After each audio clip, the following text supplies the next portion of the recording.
Duam liri, duam drejtësi, Jankulovska dhe Geshkovska terroriste, ishin vetëm disa nga parullat që lëshuan për të tretën ditë me radhë protestuesit në për rrugët e Shkupit, që dolën të shprehnin mlefin e tyre ndaj vendimit të gjykatës për të dënuar me burgim të përjetshëm 6 shqiptar. Protesta edhe sot nisi prej para xhamisë së Yahya Pashës, ishte e qetë dhe nuk pati incidente.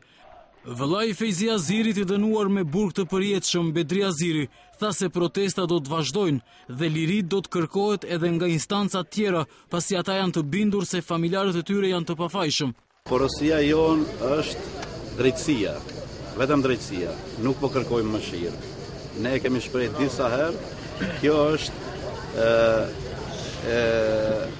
një padrejtësie madhe që na u ka bën neve si familje, po jo vetëm si familje, po edhe si komb, edhe si fe, të cilën e posedojnë shqiptarët e Maqedonisë, edhe kudo që janë në Ballkan. Na i kanë poshtruar kombin, na i kanë poshtruar fen, na kanë bën terrorist, na kanë bën vrasës, vetëm për më imbulu disa çona të pista që i bojnë vetë regjimi. Ato çdo herë e gjojnë si fajtor kujdestar shqiptarin ose shqiptarin. Se s'durohet më. Hajde një gabim e bojmë për Sopotin. 10 vjet, në ka një muj, një vjet. Po 10 vjet, çtaj një gabim i tjetër. Çtaj edhe gjallin tema kanë mëshirë në burg, pa kur faj. Dhe bek Gjigji do të më thonë, do rrek e një herë. Sidomos Goshevska.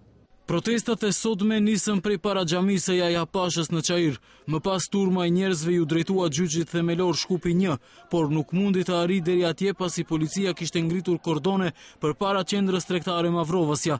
Protesta kaloi e qetë dhe pa incidente ndërsa protestuesit u shpërndan të qetë.